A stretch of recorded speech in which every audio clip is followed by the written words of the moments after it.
So, very good afternoon to all of you. In today's lecture, we are going to discuss about one of the important topic. एक महत्वपूर्ण topic आज हम discuss करने वाले हैं और वो है national education policy for year 2020, राष्ट्रीय शिक्षा नीति 2020। अब ये तो पॉलिसी जो है अलग अलग एंगल से डिस्कस की जा सकती है, लेकिन कॉम्पिटिटिव एग्जामिनेशन के पॉइंट ऑफ व्यू से अगर हम देखेंगे तो मुख्यतः हमने एमसीक्यू पॉइंट ऑफ व्यू से इसको कैसे देखना है। सबसे पहले हमें समझना पड़ेगा कि 70 साल के हमारे इतिहास में, भारत देश स्वतंत्र होने के बाद हमारे 70 साल के इतिहास में महत्वपूर्ण 3 एजुकेशन पॉलिसीज रही है। सबसे पहले हमारे भारत देश के लिए राष्ट्रीय शिक्षा नीति जो बनी वो 1968 में, 1968 में। दूसरी जो राष्ट्रीय शिक्षा नीति बनी वो बनी 1986 में, जिसको ही अमेंडमेंट किया गया, जिसमें ही कुछ बदलाव किए गए 1992 में, और रिसेंटली जो है वो 2020 की। तो हम इस पॉलिसी को अगर हमें समझना है तो हम थोड़ा सा हिस्टोरिकल बैकग्राउंड देखेंगे कि इसकी ऐतिहासिक पार्श्वभूमि क्या है, फिर एग्जैक्टली इस नेशनल एजुकेशन पॉलिसी की ज़रूरत क्या है उसके बारे में हम समझेंगे। हमें यहाँ पे देखना पड़ेगा कि इस नेशनल एजुकेशन पॉलिसी के मुख्य जो बिंदु है, या जिसे हम कह सकते हैं मुख्य जो हाइलाइट्स है, वो कौन से हैं। जैसे स्कूल एजुकेशन के बारे में इसने क्या सुझाव दिए हैं, राइट टू एजुकेशन इसके बारे में इस नेशनल एजुकेशन पॉलिसी ने क्या कहा है, लैंग्वेज के बारे में, भाषा के बारे में इस नेशनल एजुकेशन पॉलिसी ने क्या कहा है, हायर एजुकेशन 12वीं के बाद में का जो यूनिवर्सिटी एजुकेशन है इसके बारे में इस पॉलिसी का क्या कहना है, भारत का जो बजट है उस बजट में से शिक्षा के ऊपर कितना पैसा खर्च होना चाहिए इसके बारे में ये नेशनल एजुकेशन पॉलिसी क्या कहती है। और ये सारा देखने के बाद इस नेशनल एजुकेशन पॉलिसी को अगर हमें इम्प्लीमेंट करना है तो इससे क्या हासिल होगा, दैट मीन्स प्रोज, और इसमें क्या खामियां हैं, क्या त्रुटियां हैं, क्या निगेटिव्स है, इसको भी हमें जो है वहां पे देखना पड़ेगा। तो इन सारे बिंदुओं को ध्यान में लेते हुए आज के इस टॉपिक का हम डिस्कशन करने वाले हैं। हमें पता है कि नेशनल एजुकेशन पॉलिसी के अंतर्गत अब तक ये सारा मामला जो था वो मिनिस्ट्री ऑफ HRD, जिसे हम कहते हैं ह्यूमन रिसोर्सेस डेवलपमेंट, मानव संसाधन विकास मंत्रालय, इसके अंतर्गत ये सारा मामला आता था।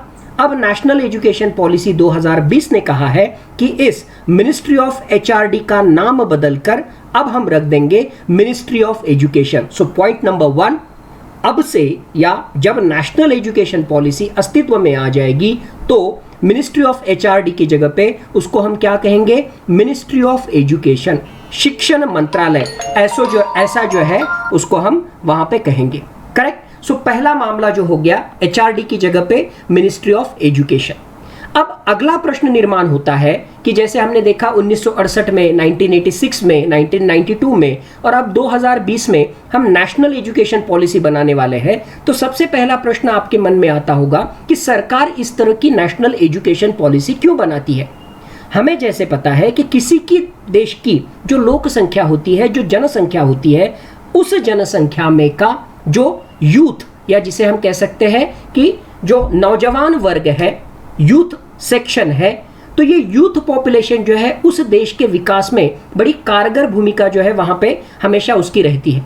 और स्पेशली भारत जैसे देश में जहां पे हम कहते हैं कि 65% of our population is below the age of 35 years, 35 साल से कम उम्र वाली ऐसी 65% हमारी पॉपुलेशन है। और ऐसे युवकों को अगर हम सही दिशा देंगे तो ऑटोमेटिकली भारत का विकास होगा। और इनको सही दिशा देने के लिए सबसे बेहतरीन माध्यम कौन सा है, वो बेहतरीन माध्यम है एजुकेशन का, शिक्षण का।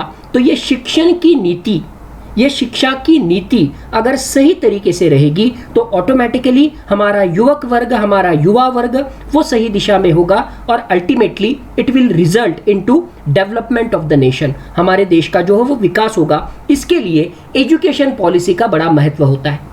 अब अगर हम ऐतिहासिक पार्श्वभूमि देखें तो कुछ महत्वपूर्ण पड़ाव जो रहे, जैसे हमें पता है कोठारी कमीशन था, यशपाल कमीशन था, अभी डॉक्टर के कस्तूरी रंगन उनका कमीशन या उनकी कमेटी, ये समिति है। तो ये कुछ महत्वपूर्ण नाम हमें भारत के शिक्षा नीति से संबंधित हमें लेने पड़ेंगे और इसके आधार पर भारत में सबसे पहली जो शिक्षा नीति बनी वो बनी 1968 में। भारत में दूसरी जो शिक्षा नीति बनी वो उसके ऑलमोस्ट 18 साल बाद यानी 1986 में, 1986 में। इस 1986 के दूसरे शिक्षा नीति में, दूसरे एजुकेशन पॉलिसी में कुछ बदलाव किए गए 1992 में, और अब 2020 में ये तीसरी एजुकेशन पॉलिसी, राष्ट्रीय स्तर की तीसरी एजुकेशन पॉलिसी हम इंट्रोड्यूस करने वाले हैं। तो हमें ऐतिहासिक पार्श्वभूमि के पॉइंट ऑफ व्यू से 1968 की पहली एजुकेशन पॉलिसी, 1986 की दूसरी एजुकेशन पॉलिसी एंड 2020 की तीसरी एजुकेशन पॉलिसी, और जैसे हमने देखा 1986 के एजुकेशन पॉलिसी में कुछ बदलाव किए गए 1992 में। इसकी वजह से हम कहते हैं ऑलमोस्ट 28 साल के बाद में ये तीसरी एजुकेशन पॉलिसी भारत में आई हुई है। जैसे मैंने कहा कि पहले के कोठारी कमीशन रह चुके हैं, यशपाल कमीशन रह चुके हैं, अलग अलग तरह के जो शिक्षा तज्ञ हैं उन्होंने उनके समिति के माध्यम से, उनके कमिटी के माध्यम से अलग अलग रिकमेंडेशंस दिए भारत सरकार को, और उसके आधार पर अलग अलग शिक्षा नीतियां बनी।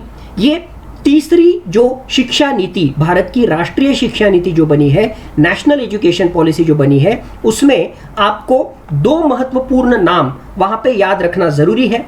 सबसे पहला नाम जो आपको यहां पे याद रखना पड़ेगा वो जो है हमारे भारत के पूर्व चीफ सेक्रेटरी जो रह चुके हैं, मुख्य सचिव जो रह चुके हैं, उनका नाम है के सुब्रमण्यम। सो के सुब्रमण्यम कमिटी जो थी वो सुब्रमण्यम कमिटी ने सबसे पहले ड्राफ्ट नेशनल एजुकेशन पॉलिसी बनाने के संबंध में कुछ काम किया। दुर्दैव से 2016 में ये जो कमिटी थी उन्होंने उनका रिपोर्ट सबमिट किया और ये के सुब्रमण्यम जो है उनकी मृत्यु हो गई। 2017 में एक महत्वपूर्ण कमिटी बनी जिसके अध्यक्ष थे, जिसके चेयरमैन थे डॉक्टर के कस्तूरी रंगन।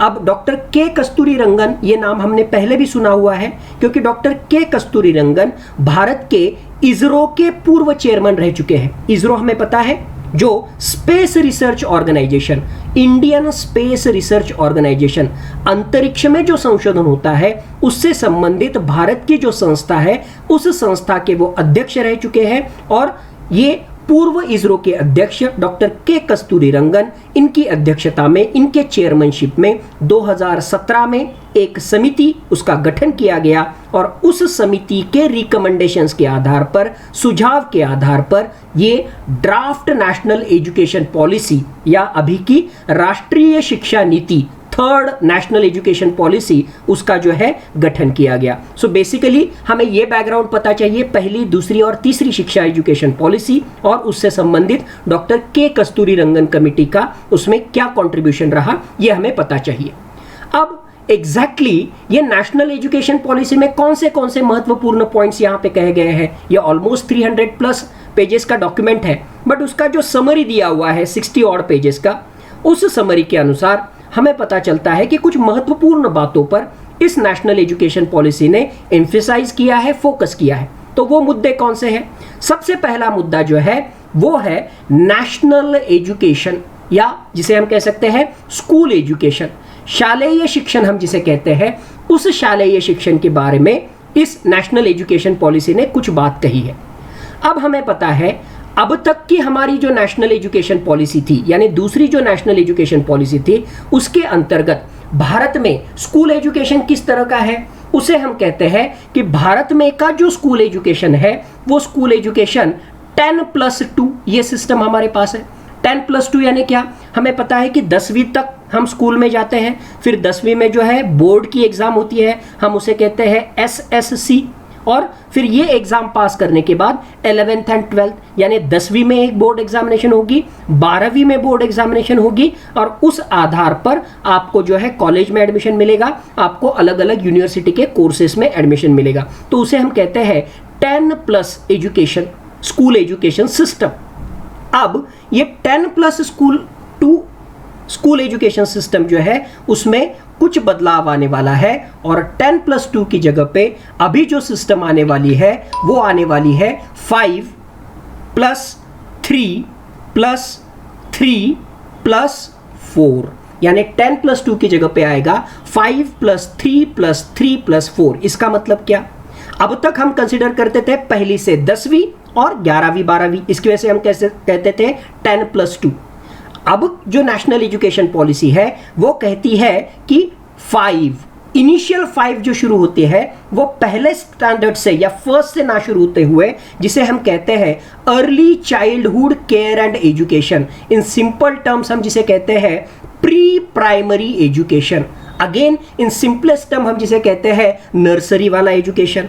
पहली में जाने के पहले मराठीमध्ये आपण ज्याला बालवाडी म्हणतो, या नर्सरी वाला जो एजुकेशन है ये प्री प्राइमरी एजुकेशन। तो इस एजुकेशन पॉलिसी ने कहा है कि पहले 3 साल यानी 2.5 ईयर्स के बाद अगर आपको स्कूल में डाला जाता है तो पहले 3 साल ये प्री प्राइमरी एजुकेशन ये कंपलसरी है, जहां पे आपको नर्सरी में डाला जाएगा, जहां पे आपको एलकेजी में जाना पड़ेगा, जहां पे आपको सीनियर केजी या यूकेजी में जाना पड़ेगा, यानी प्री प्राइमरी एजुकेशन वाले 3 साल। और ये 3 साल होने के बाद आप जाओगे फर्स्ट स्टैंडर्ड में, वो पास होने के बाद आप जाओगे सेकंड स्टैंडर्ड में।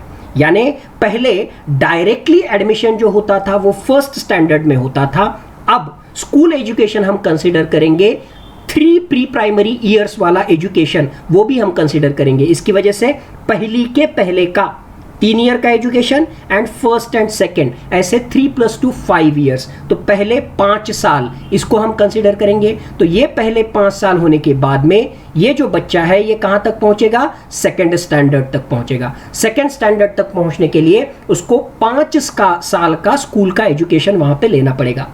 अब ये प्राइमरी एजुकेशन होने के बाद अगला जो पड़ाव रहेगा वो 3 साल का रहेगा, यानी सेकेंड स्टैंडर्ड के बाद 3 साल, यानी वो बच्चा आप पहुंच जाएगा 5th स्टैंडर्ड तक। उसके बाद में फिर से 3 साल का पड़ाव रहेगा, अब ये बच्चा पहुंच जाएगा 8th स्टैंडर्ड तक, जहां पे हम कहेंगे कि ये बच्चा जो है मिडिल स्कूल में गया है। एंड अल्टीमेटली 8th स्टैंडर्ड के बाद 4 साल का पड़ाव रहेगा, अब जाके ये बच्चा पहुंचेगा 12th स्टैंडर्ड तक। यानी पहले 10+2 जो था उसकी जगह पे 5+3+3+4 इस तरह का कॉम्बिनेशन रहेगा। तो फिर अगला प्रश्न आपके मन में आएगा कि पहले तो 10वीं के बाद बोर्ड एग्जामिनेशन होता था, 12वीं के बाद में बोर्ड एग्जामिनेशन होता था, तो इस पॉलिसी के अनुसार क्या 10वीं के बाद में 12वीं के बाद में बोर्ड एग्जामिनेशन नहीं होगा क्या? उसका आंसर है हाँ, 10वीं के बाद में भी बोर्ड का एग्जामिनेशन होगा, 12वीं के बाद में भी बोर्ड का एग्जामिनेशन होगा, लेकिन 10वीं या 12वीं के बोर्ड के एग्जामिनेशन को अभी हम जितना महत्व देते हैं, या 10वीं के बोर्ड के एग्जामिनेशन के मार्क्स पर आपका आर्ट्स का स्ट्रीम चुनना है या कॉमर्स चुनना है या साइंस स्ट्रीम चुनना है, ये जो 10वीं के मार्क के आधार पर डिपेंडेंट होगा, वो अभी नए शिक्षा नीति के अनुसार 10वीं का जो बोर्ड एग्जामिनेशन होगा उसमें वो चीज़ वहाँ पे नहीं होगी। तो फिर अगला प्रश्न आपका आएगा कि ठीक है 10वीं और 12वीं का बोर्ड रहेगा, उसको उतना महत्व नहीं होगा, जैसे हर एक स्टैंडर्ड की एग्जाम होती है वैसे 10वीं की भी एग्जाम होगी, 11वीं की भी होगी, 12वीं की भी होगी। तो फिर अगला प्रश्न आपके मन में आएगा कि अब तक तो ऐसा होता है कि 10वीं के बोर्ड के एग्जामिनेशन के बाद में हम चूज करते हैं कि आर्ट्स लेना है, कॉमर्स लेना है या साइंस लेना है, और उसके अनुसार अलग अलग सब्जेक्ट्स हम लेते हैं। तो फिर ये नई शिक्षा नीति के अनुसार कैसे होगा? तो इस नई शिक्षा के नीति के अनुसार आप जब 8th स्टैंडर्ड का एग्जाम पास करोगे उसके बाद में ही आप जो 10th के बाद करते थे, यानी अलग अलग जो सब्जेक्ट्स लेते थे, वो सब्जेक्ट्स अभी आप ले सकते हो। इसका ही मतलब 8वीं के बाद में आप कॉम्बिनेशन ऑफ सब्जेक्ट्स ले सकते हो। मान लो फॉर एग्जांपल मैं फिजिक्स, केमिस्ट्री, मैथ्स ले रहा हूं और उसके साथ में मैं हिस्ट्री भी ले रहा हूं, यानी आर्ट्स, साइंस, कॉमर्स, ये सब्जेक्ट्स का कॉम्बिनेशन भी आप ले सकते हो। कुछ ऑप्शनल सब्जेक्ट्स होंगे, कुछ कंपलसरी सब्जेक्ट्स होंगे, उसमें भी जो सब्जेक्ट्स है उनका डिफिकल्टी लेवल भी जो है वो अलग अलग होगा। यानी 8वीं के बाद में ही मिक्स एंड मैच वाला सिनेरियो जो है वो आपको वहां पे मिल जाएगा। सो स्कूल एजुकेशन में क्या बदलाव हो रहा है? सबसे पहली चीज जैसे मैंने बताई 5+3+3+4 इस तरह का कॉम्बिनेशन आएगा 10+2 की जगह पे। दूसरी चीज जो मैंने बताई डाइल्यूशन ऑफ बोर्ड एग्जाम्स, यानी 10वीं के बाद में 12वीं के बाद में जो बोर्ड एग्जाम को जितना महत्व दिया जाता था वो नए एजुकेशन पॉलिसी के बाद में उसको उतना महत्व वहां पे नहीं दिया जाएगा। और जैसे मैंने कहा कि 8वीं के बाद में आपको आर्ट्स, साइंस, कॉमर्स, ये अलग अलग उससे संबंधित जो सब्जेक्ट्स है, अलग अलग विषय है, वो विषय आप ले सकते हो, उसका कॉम्बिनेशन ले सकते हो और उसके अनुसार आगे आप पढ़ाई कर सकते हो। तो स्कूल एजुकेशन के बारे में ये महत्वपूर्ण बिंदु आपको नए नेशनल एजुकेशन पॉलिसी में वहां पे दिखाई देंगे। इस नेशनल एजुकेशन पॉलिसी में हमारे एग्जाम के पॉइंट ऑफ व्यू से बड़ा महत्वपूर्ण जो मुद्दा है वो है RTE, that is right to education.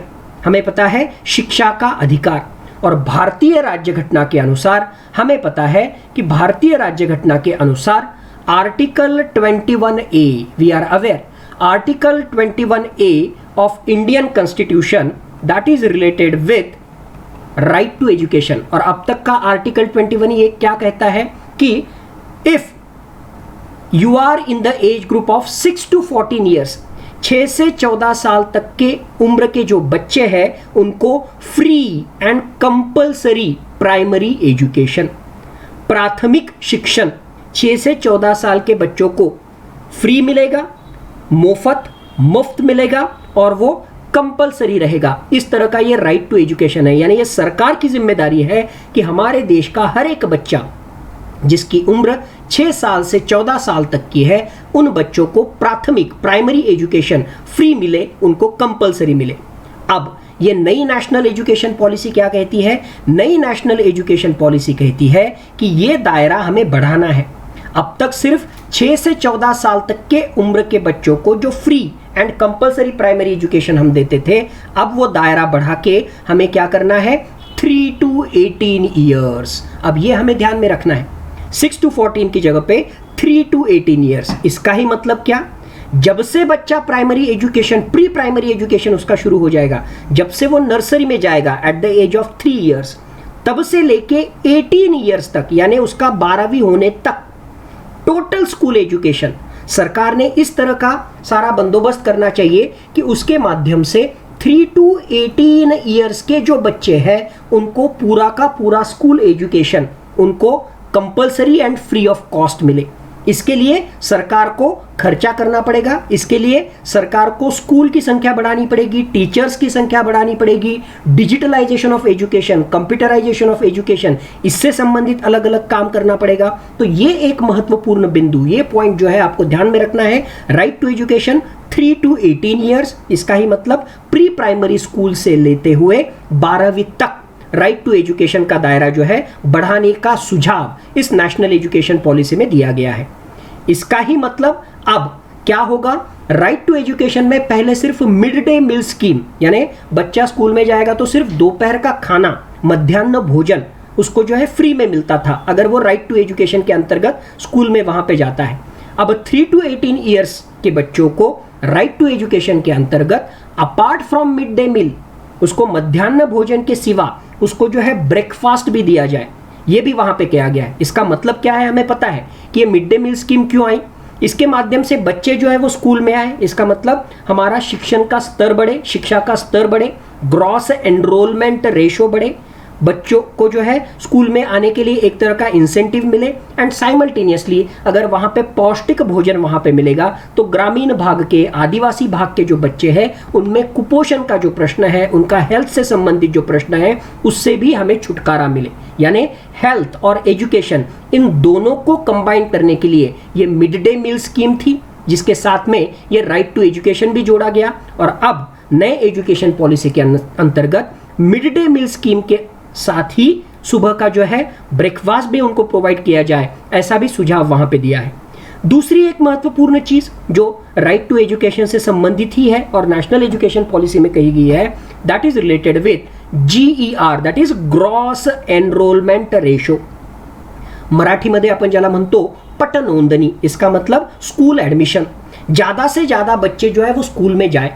तो हमारी नेशनल एजुकेशन पॉलिसी 2020 कहती है कि वर्ष 2035 तक, आने वाले 15 साल में हमने, हमारे देश ने, हमारे सरकार ने इतना वहाँ पे प्रोग्रेस करना चाहिए, इतना बढ़िया पायाभूत या इंफ्रास्ट्रक्चर स्कूल से संबंधित, एजुकेशन से संबंधित बढ़ाना चाहिए, इतना अवेयरनेस बढ़ाना चाहिए कि 100% ग्रॉस एनरोलमेंट रेशो होना चाहिए सेकेंडरी स्कूल तक।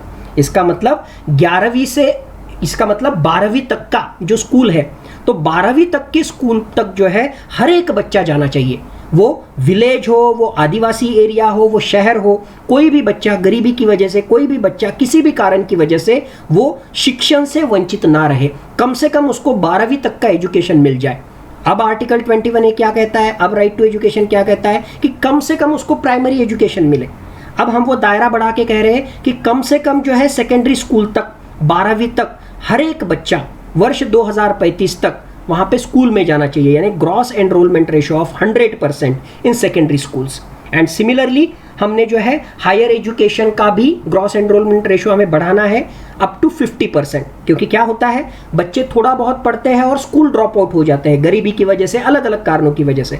तो हायर एजुकेशन तक पढ़ते पढ़ते जो है बच्चों की संख्या बहुत कम है। अभी के अगर आंकड़े हम देखते हैं तो भारत में रफली 26%, यानी 100 बच्चे अगर फर्स्ट स्टैंडर्ड में जाते हैं तो सिर्फ 26 बच्चे ही कॉलेज में जा सकते हैं, यूनिवर्सिटी में वहां पे जा सकते हैं, उतने सारे ड्रॉप आउट वहां पे हो जाते हैं। तो हमें ये परसेंटेज बढ़ा के उसको 50% करना है बाय ईयर 2035। यानी नेशनल एजुकेशन पॉलिसी में स्कूल एजुकेशन पे फोकस किया है, 5+3+3+4 ये कॉम्बिनेशन उन्होंने कहा है। नेशनल एजुकेशन पॉलिसी के अनुसार आरटीई का दायरा बढ़ा के 3 साल से लेकर 18 साल तक और gross enrolment ratio 100% for secondary schools and 50% in higher education by year 2035 करना चाहिए। ये भी चीज़ वहाँ पे कही गई है।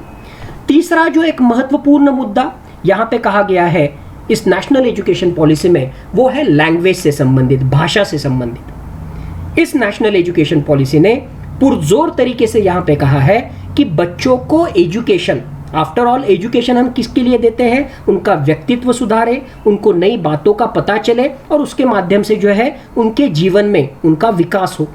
तो ये सारी चीज़ें अगर करनी है, उनको अगर हमें कोई चीज़ पढ़ानी है तो कौन सी भाषा में वो समझेंगे, अंग्रेजी में समझने के बजाय या दूसरी भाषा में समझने के बजाय अगर उसकी मातृभाषा में, उसके मदर टंग में, उसके लोकल लैंग्वेज में, उसके क्षेत्रीय भाषा में, रीजनल लैंग्वेज में वो बात अगर पढ़ाई जाए तो उस बच्चे को वो बात अच्छी तरीके से समझ में आ जाएगी। इसकी वजह से नेशनल एजुकेशन पॉलिसी कहती है कि as far as possible, please try to understand, compulsory नहीं है, मैंडेटरी नहीं है, लेकिन हर एक राज्य ने प्रयास करना चाहिए कि अगर पॉसिबल है तो at least up to 5th standard, 5वीं तक, at least up to 5th standard का एजुकेशन जो है उस बच्चे को उसके मातृभाषा में ही दिया जाए। मान लो फॉर एग्जांपल अगर हम महाराष्ट्र की बात करेंगे तो मेजॉरिटी ऑफ द स्टूडेंट्स की मातृभाषा क्या होगी, मराठी होगी, यानी 5वीं तक का एजुकेशन जो है वो मराठी तक ही देने का प्रयास हर एक स्कूल में करना चाहिए। एंड अगर पॉसिबल है तो उसको 8वीं तक, अगर पॉसिबल है तो और सेकेंडरी स्कूल तक जो है उसके मातृभाषा में ही उसको एजुकेशन देने का प्रयास वहाँ पे करना चाहिए। ये बात यहाँ पे नेशनल एजुकेशन पॉलिसी ने कही है। So up to 5th standard and if possible it can be extended up to 8th standard also. दूसरी एक महत्वपूर्ण चीज इस नेशनल एजुकेशन पॉलिसी ने लैंग्वेज से संबंधित ही कही है कि 3 लैंग्वेज फॉर्मूला जो अभी भी है, और इस 3 लैंग्वेज फॉर्मूला में हम क्या देखते हैं कि इंग्लिश एक होती है, हिंदी एक होती है और हमारी जो रीजनल लैंग्वेज है वो होती है। तो इस नेशनल एजुकेशन पॉलिसी ने कहा है, और अगर आपको याद होगा पिछले साल जो ड्राफ्ट नेशनल एजुकेशन पॉलिसी का जो ड्राफ्ट मिनिस्ट्री ऑफ अभी का एजुकेशन, उस वक्त हम ministry of human resources development जो कहते थे, तो उस ड्राफ्ट में कहा गया था कि 3 लैंग्वेज फॉर्मूला रहेगा और इन 3 लैंग्वेज में एक लैंग्वेज कंपल्सरीली हिंदी होगी।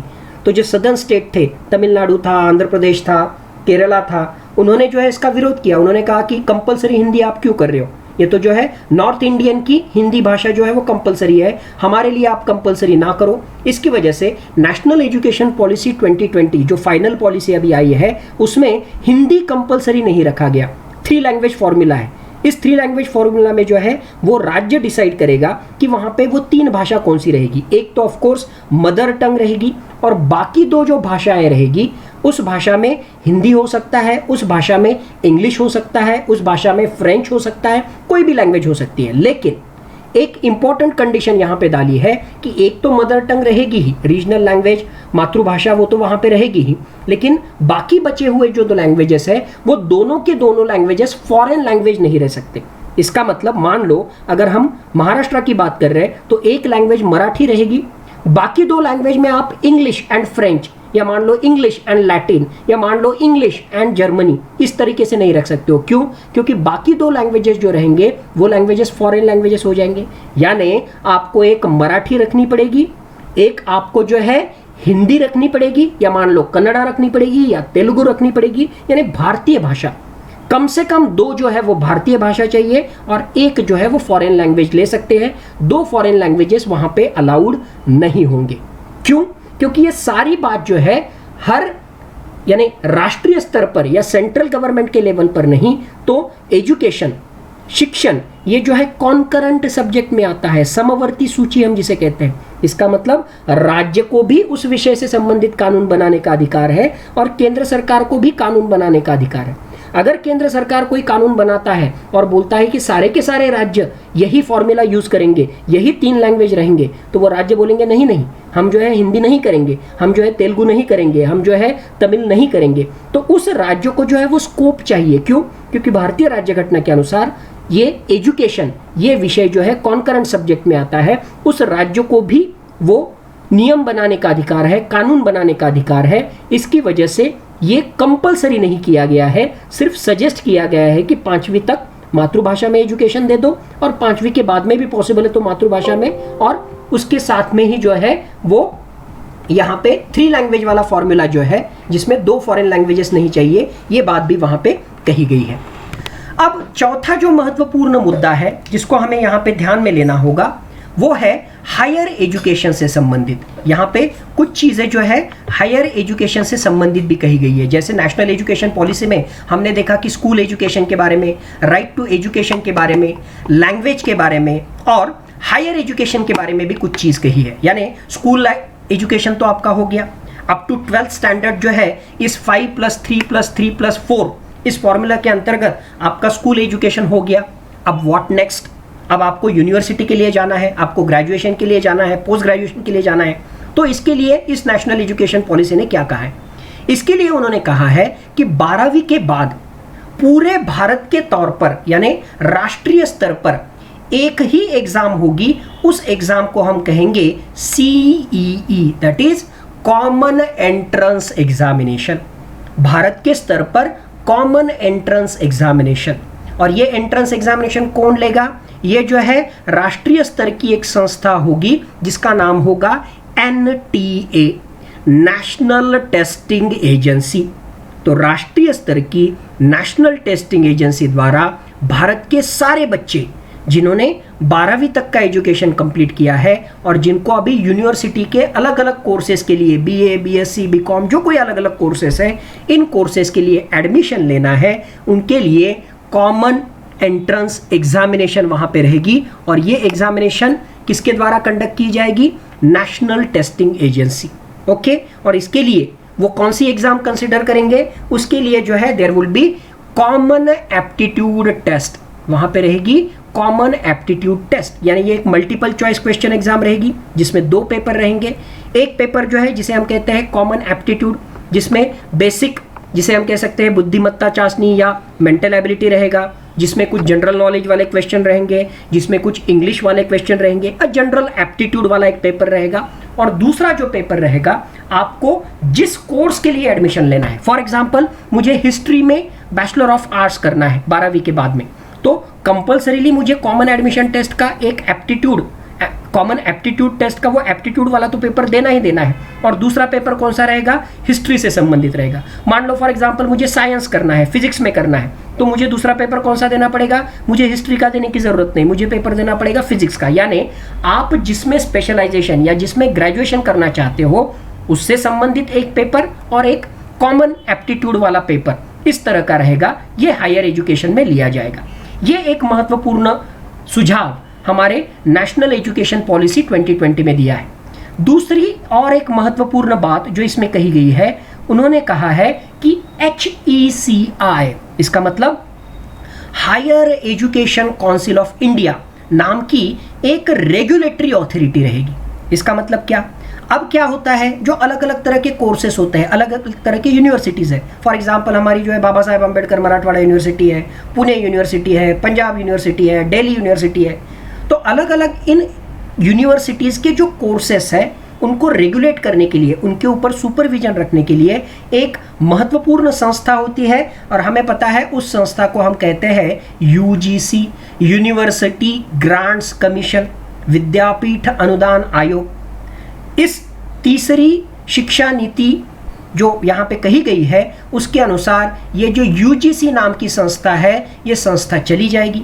फॉर एग्जाम्पल इंजीनियरिंग कॉलेज है तो उसके लिए AICTE नाम की संस्था रहेगी, ऑल इंडिया जो टेक्निकल एजुकेशन से रिलेटेड जो है ये AICTE होगी या UGC होगी। तो ये सारी संस्थाएं जो है इनको मर्ज कर देंगे और एक ही संस्था बनाएंगे जो रेगुलेटरी अथॉरिटी होगी अलग अलग तरह के यूनिवर्सिटीज़ के कोर्सेज के ऊपर नियंत्रण रखने के लिए, और उसका नाम होगा higher education council of India, HECI, higher education of council of India. ये भी एक महत्वपूर्ण सुझाव दिया है, लेकिन इसमें ये बात स्पेसिफिकली कही है कि जो स्पेशलाइज्ड कोर्सेस है, फॉर एग्जांपल मेडिकल MBBS, तो MBBS जो है ये स्पेशलाइज्ड कोर्स है, तो उसको रेगुलेट करने के लिए पहले जो MCI हुआ करता था, मेडिकल काउंसिल ऑफ इंडिया, तो वैसी स्पेशलाइज्ड एजेंसी ही वहाँ पे रहेगी, वो higher education council of India के अंतर्गत वहाँ पे नहीं आएगा। या मान लो for example legal courses, law से संबंधित अलग अलग तरह के डिग्रीज, पोस्ट ग्रेजुएट डिग्रीज, वो भी जो है इस higher education council of India के दौर यानी उसके रेगुलेशन के अंतर्गत वहाँ पे नहीं आएंगे। ये दूसरा महत्वपूर्ण मुद्दा हमें समझना होगा। तीसरी चीज, there would be multi disciplinary colleges और यूनिवर्सिटीज बाय 2040, यानी वर्ष 2040 तक इस तरह की सिस्टम बनाने का हमारा विचार है जिसके अंतर्गत सारे यूनिवर्सिटीज में अलग अलग तरह के कोर्सेज होंगे। ऐसा कोई कॉलेज या ऐसा कोई यूनिवर्सिटी नहीं होगा कि उसमें सिर्फ BA ही मिलता है, उसमें सिर्फ BSc ही मिलता है, उसमें सिर्फ BCom ही मिलता है। ये यूनिवर्सिटीज जो रहेंगे इसमें अलग अलग कोर्सेज रहेंगे। जो कॉलेजेस रहेंगे वो सिर्फ एक ही कोर्स वाला कॉलेज नहीं रहेगा, अलग अलग तरह का, आर्ट्स भी रहेगा, साइंस भी रहेगा, कॉमर्स भी रहेगा। 2040 तक इस तरह की व्यवस्था हमें बनानी है। और एक महत्वपूर्ण जो चीज़ यहाँ पे कही गई है कि अब यानी ये एजुकेशन पॉलिसी अस्तित्व में आने के बाद में देयर विल बी 3 ईयर या 4 ईयर का ग्रेजुएट कोर्स रहेगा। इसका मतलब क्या? इसके अनुसार जब आपने ग्रेजुएशन के लिए वहाँ पे एडमिशन ले लिया तो 1 साल आपने कंप्लीट किया और मान लो आपको जो है एजुकेशन छोड़ देना है। अभी के कंडीशन में 1 साल के बाद, फर्स्ट ईयर के बाद आप छोड़ दोगे तो आपके नाम के आगे जो है कोई डिग्री नहीं लगेगी। बट मान लो नेक्स्ट वाले इसमें आपने एडमिशन ले लिया और आपने 1 ही साल वो कोर्स कंप्लीट किया और उसमें पास हो गए तो आपको उसे हम कहेंगे सर्टिफिकेट कोर्स, आपको उसका सर्टिफिकेट कोर्स दिया जाएगा।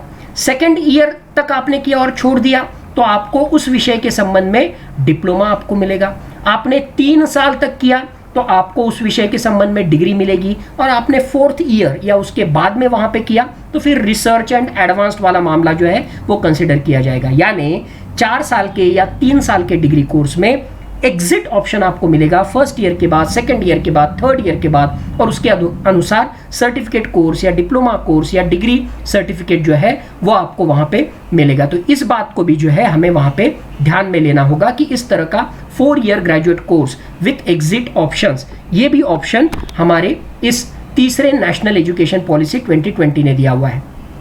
बीएड नाम का कोर्स नहीं रहेगा, इंटीग्रेटेड बीएड रहेगा आपके ग्रेजुएशन के साथ में ही। एमफिल जो पीएचडी के पहले मास्टर्स इन फिलोसॉफी नाम का एमफिल नाम का जो डिग्री आपको मिलता था, ये एमफिल भी चला जाएगा, डायरेक्टली आप जो है संशोधन कर सकोगे।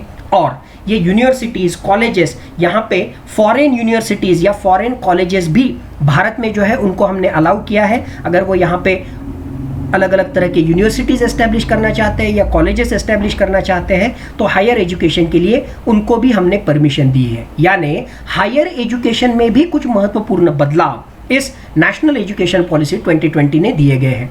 School education, right to education, language, higher education, ये महत्वपूर्ण चीज़ें यहाँ पे कही गई है। और एक महत्वपूर्ण चीज़ जो यहाँ पे कही गई है कि ये सारे अगर बदलाव करने हैं, अगर हमें राइट टू एजुकेशन का दायरा बढ़ाना है, अगर हमें शिक्षण का स्तर भारत में बढ़ाना है, तो उन्होंने कहा है कि शिक्षण तो हमें पता है केंद्र और राज्य इन दोनों का कॉन्करेंट सब्जेक्ट है। यानी राज्य को भी जो है अलग अलग तरह की नीतियाँ बनानी पड़ेगी, अलग अलग तरह के रूल्स बनाने पड़ेंगे, अलग अलग तरह के इंफ्रास्ट्रक्चर डेवलपमेंट करने पड़ेंगे, केंद्र सरकार को भी करना पड़ेगा। अभी की बात अगर हम करेंगे तो भारत सरकार, केंद्र सरकार और अलग अलग राज्यों के राज्य सरकार, इनका जो टोटल बजट होता है तो उस टोटल बजट के जो है हार्डली 4% के आसपास, 4.26% ऑफ जीडीपी, इतना सिर्फ शिक्षा से संबंधित भारत सरकार या अलग अलग तरह के राज्य सरकार कंबाइंडली खर्च करते हैं।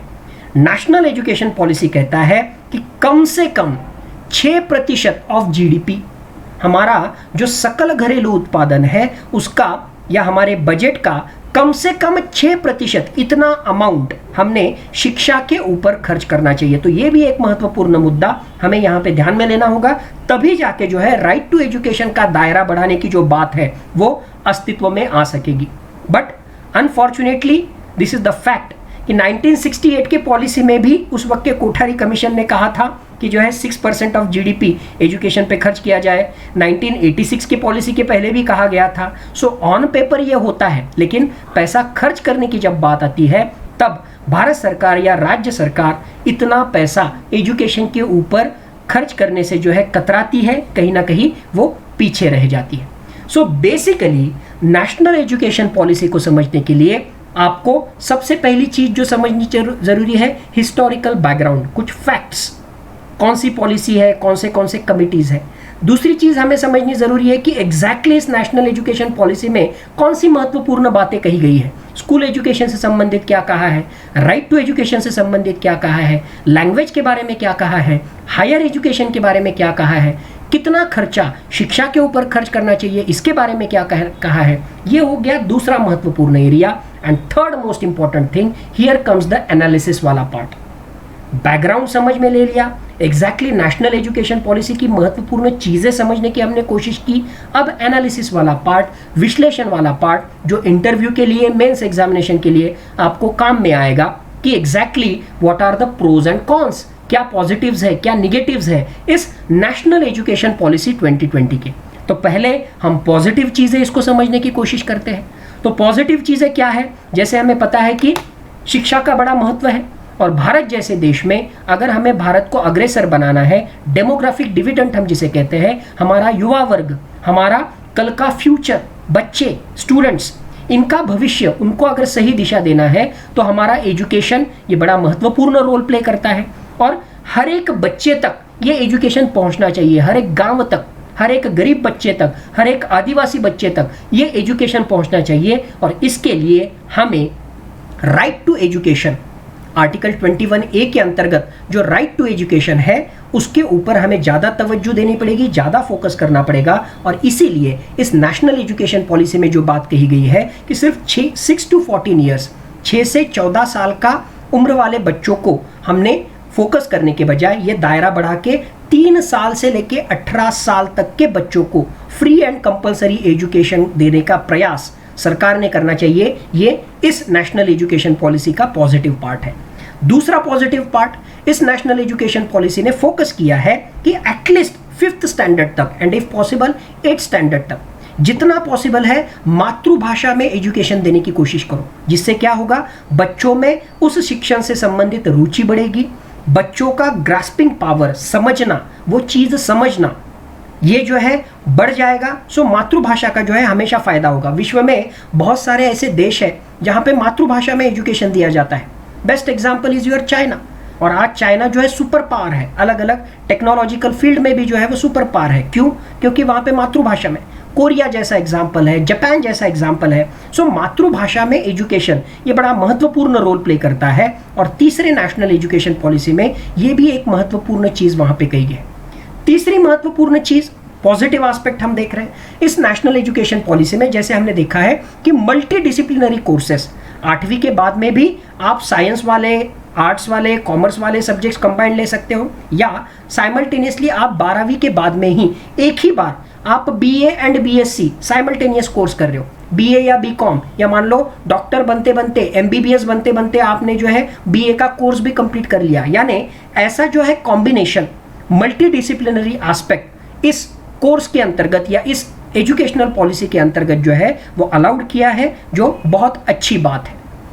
अलग अलग तरह के जो रेगुलेटरी अथॉरिटीज़ थे, UGC थी, AICTE थी, अलग अलग ये सारी जो संस्थाएं हैं, इसकी वजह से कॉम्प्लिकेशंस बहुत ज़्यादा होते थे, करप्शन बहुत ज़्यादा बढ़ता था। उसको कम करने के लिए अब भारत सरकार सिर्फ एक ही संस्था बनाएगी जिसे हम कहेंगे higher education council of India. ये भी पॉजिटिव चीज़ है। और इस नेशनल एजुकेशन पॉलिसी ने कहा है कि शिक्षा के ऊपर ज़्यादा ध्यान दिया जाए, उसके ऊपर भारत सरकार द्वारा, राज्य सरकार द्वारा ज़्यादा खर्च किया जाए, 6% ऑफ GDP उसके ऊपर खर्च किया जाए। तो पॉजिटिव की हम बात करें तो लंबी चौड़ी बातें हैं, बट कुछ महत्वपूर्ण चीजें, आरटी का दायरा बढ़ाना, मदर टंग में एजुकेशन देना, स्कूल एजुकेशन देना, मल्टी डिसिप्लिनरी कोर्सेस, अलग अलग विषयों का कॉम्बिनेशन बच्चों के लिए उपलब्ध करा के देना, higher education council of India as a single 1 point umbrella organization बोल के उसका अस्तित्व निर्माण करना, और शिक्षण के बारे में जो है 6% कम से कम जीडीपी का हिस्सा खर्च करना, ये पॉजिटिव चीज़ है। निगेटिव चीज़ें क्या है, इसको भी जो है हमने उतनी ही तवज्जो देनी चाहिए कि पॉजिटिव देखिए निगेटिव क्या है। सबसे पहली चीज़ हमें समझना है कि नेशनल एजुकेशन पॉलिसी तो आपने बनाई, भारत सरकार ने जो है मिनिस्ट्री ऑफ एचआरडी की जगह पे उसका नाम मिनिस्ट्री ऑफ एजुकेशन रख दिया, बट ये पॉलिसी यानी ब्रह्म वाक्य नहीं है, this is not dead and, it is only a policy, ये सिर्फ धोरण है, ये सरकार ने दिया हुआ धोरण है, it is not an act, ये कानून नहीं है, ये जो है भारतीय राज्य घटना में किया हुआ कोई बदलाव नहीं है। यानी कोई राज्य सरकार अगर इन चीज़ों को फॉलो नहीं करना चाहता है, कुछ दूसरी चीज़ें फॉलो करना चाहता है, तो वो राज्य सरकार एजुकेशन के बारे में वो कर सकता है। क्यों? क्योंकि education is a concurrent subject, समवर्ती सूची। यानी भारतीय राज्य घटना कहती है कि भारतीय राज्य घटना के अनुसार एजुकेशन के ऊपर जैसे केंद्र सरकार ऐसी नीति बना सकती है, कुछ नियम बना सकती है, वैसे ही अलग अलग राज्य सरकार भी नियम बना सकते हैं। तमिलनाडु एजुकेशन से संबंधित अपने अपने राज्य के लिए अलग अलग नियम बना सकता है, तो केंद्र सरकार ये कंपल्सरी नहीं कर सकता है। The point is it is only policy, it is not an act. Second thing, education is a concurrent subject या समवर्ती सूची, इसकी वजह से ये कंपल्सरी नहीं। तीसरी सबसे महत्वपूर्ण चीज, अब ये पॉलिसी आ गई, इसका मतलब अब इमीडिएटली जो है अब जून से या मान लो 2021 से जो एजुकेशन शुरू हो जाएगा, तब से जो है ये सारे के सारे चेंज अस्तित्व में आएंगे क्या? Absolutely not. National education policy के बारे में जो कमेटी बनाएगी, उनके मेंबर्स का कहना है कि 2040 तक ये पूरी की पूरी पॉलिसी अस्तित्व में आने के लिए 2040 तक का समय लगेगा। यानी फॉर प्रैक्टिकल पर्पस जिनका जन्म भी नहीं हुआ है, जिन बच्चों का, उनके लिए ये पॉलिसी बनाई गई है। इसमें की पहली चीज जो अस्तित्व में आएगी वो एक्सपेक्टेड है वर्ष 2023 से। यानी अभी जो 8वीं में बच्चे हैं या 8वीं से पहले वाले जो बच्चे हैं, उनके लिए इनमें से कुछ चीजें अस्तित्व में आएगी।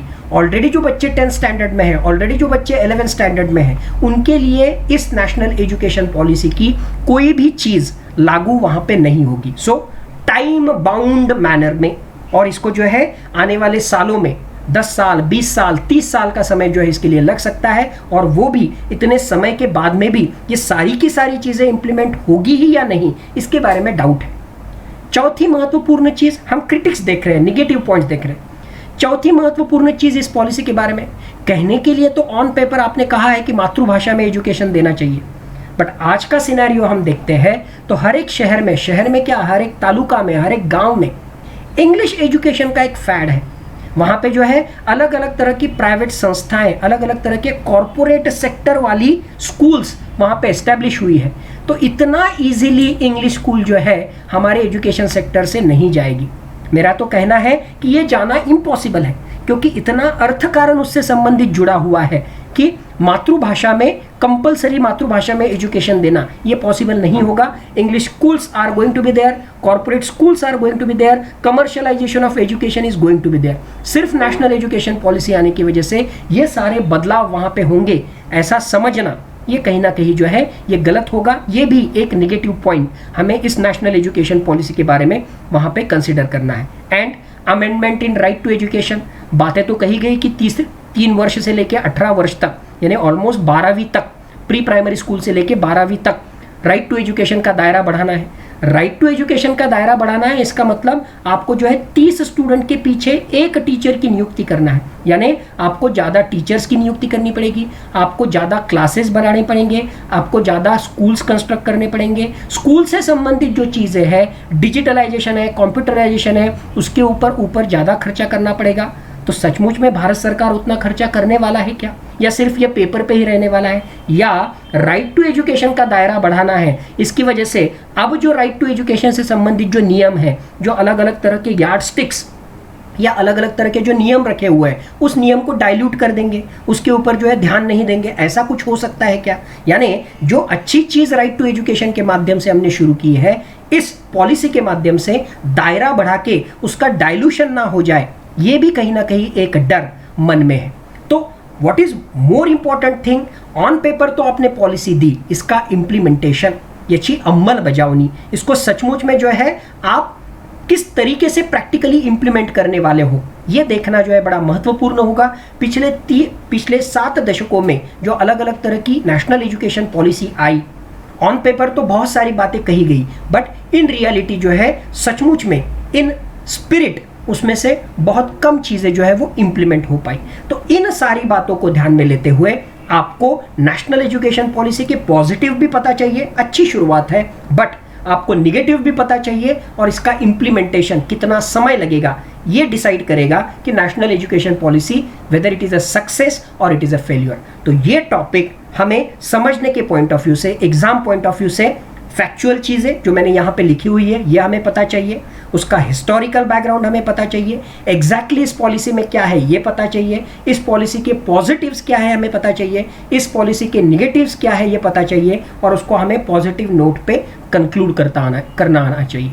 सो मेरे ख्याल से आज के इस डिस्कशन में एक महत्वपूर्ण टॉपिक जो चर्चा में था, अलग अलग न्यूज़पेपर्स में अलग अलग एडिटोरियल्स, अलग अलग आर्टिकल्स आप पढ़ रहे होंगे, अलग अलग न्यूज़ आपने पढ़े हैं, तो इस नॉलेज के साथ अब आपने वो आर्टिकल्स पढ़ने हैं, वो एनालिसिस पढ़ना है, वो एडिटोरियल पढ़ना है, और ये सारा अपना जो अंडरस्टैंडिंग है वो उसके साथ लिंक करके हमने आगे बढ़ना है। I hope you have understood this particular discussion, important topic.